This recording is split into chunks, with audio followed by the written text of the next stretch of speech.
Hey guys, I'm Rich from NeoWind. Today we're unboxing the Lenovo ThinkPad X1 Yoga.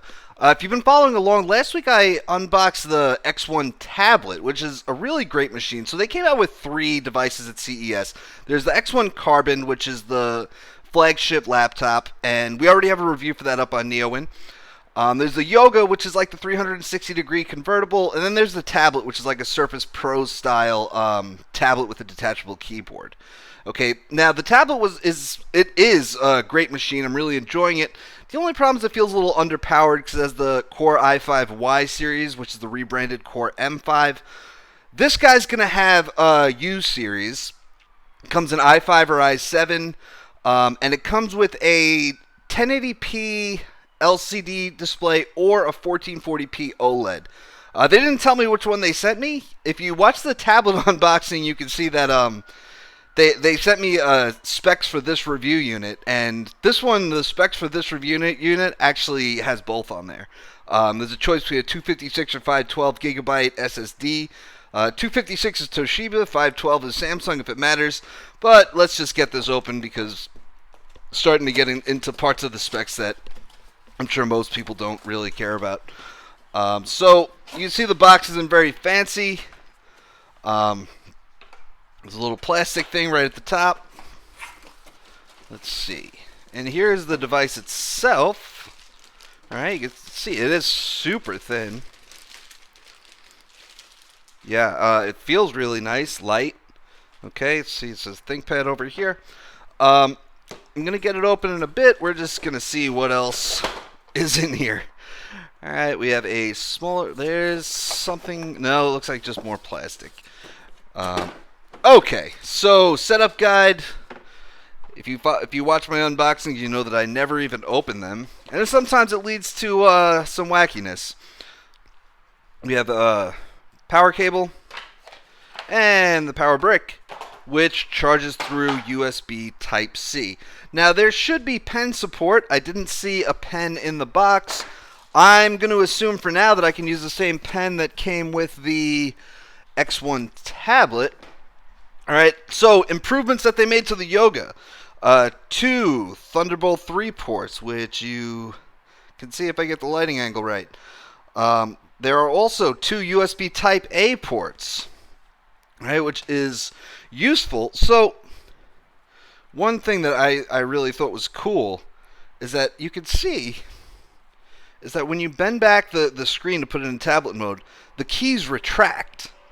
Okay, so when you're going to hold it like this, you're not getting keys in the way. Now, it's a minor thing, but I've noticed with other convertibles that it's a small annoyance, we'll just call it. All right, we have a fingerprint reader over here. All right. Trackpad, the keyboard is similar to the one that ships with the tablet.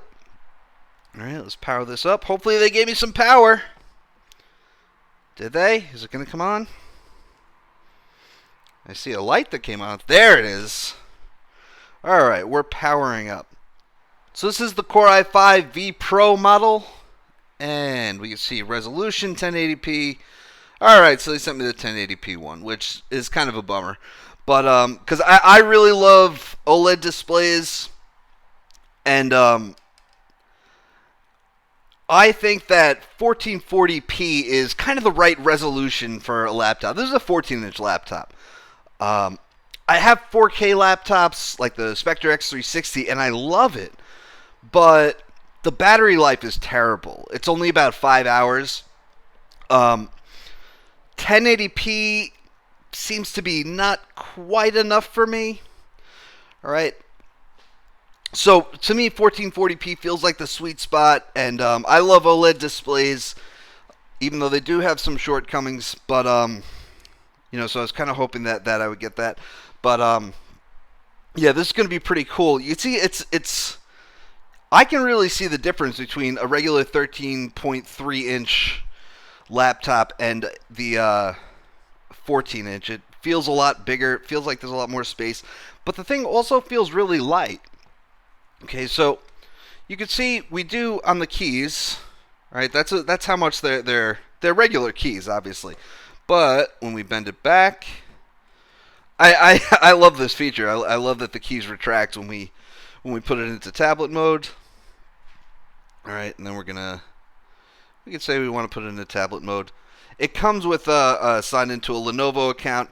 I always just do a factory reset and then sign into my own account. And obviously you have different form factors with the 360 device. You can bend it back like this and decide that you want to watch a movie like that or something. You put it in a tent mode like so. And those are just the different kinds of form factors that you can get with a 360 degree type of device. By the way, I was actually incorrect. I was looking at one side where there are the two USB Type-C ports and the two USB 3.0 Type A ports. And over here, we can kind of see that along with an HDMI port, there's also another USB 3.0 Type A port. Okay, we have a headphone jack over here. And then over here is the power button. All right. And there's really not much else to say right now. Lenovo does say that there's rapid charging. 60 minutes should get you to 80%. Anti-fry protection. There's the Thinkpad Pen Pro, which obviously didn't come in the box. It says the onboard ThinkPad Pen Pro uses active capacitive technology, which removes the need for a digitizing layer to be built into the display panel. So I'm going to kind of see what's up with that. Most devices either use N-Trig or Wacom, and I have plenty of those pens lying around. So I'll look further into that. Yeah, and I just picked up the device to see if there was maybe a pen built into it because it said on board. I'm not seeing anything. When I publish my article with this video, maybe I'll have some kind of update for you. But if I don't find a pen, I'm going to see if some of my existing pens work, such as the one that came with the X1 tablet, you know. So that's about it for now. Obviously, I'll have a review soon enough. I got a lot of reviews coming, so make sure to stay tuned. I mean, I got the Huawei Watch 2, the LG Watch Sport, HP EliteBook, ThinkPad X1 tablet, the new iPad Pro. So there's a lot of cool stuff coming, so make sure to check back. I'm Rich from NeoWin. Have a great night.